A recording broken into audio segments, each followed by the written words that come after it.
অন্ধভক্তি নয়। বিএনপি করেন বা বিএনপি কে ভালোবাসেন, ক্ষমতায় দেখতে চাচ্ছেন বিএনপি কে, তাই তো?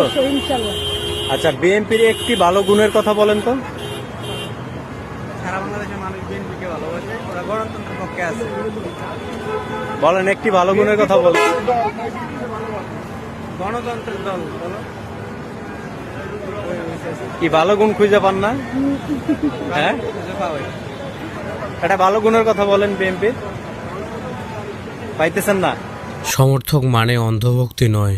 দুঃখজনক হলেও সত্য, অনেক বিএনপির সমর্থককে যখন প্রশ্ন করা হয় আপনি বিএনপিকে কেন ভোট দেবেন, তারা দলের আদর্শ বা সুনির্দিষ্ট কোনো পরিকল্পনার কথা না বলে কেবল আবেগের বশবর্তী হয়ে কথা বলেন।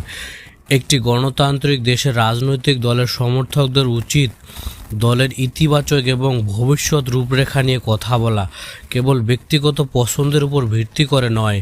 যুক্তিহীন সমর্থক রাজনীতিকে শক্তিশালী করে না, বরং দুর্বল করে। রাজনীতি আবেগের জায়গা নয়, হিসাব নিকাশের জায়গা।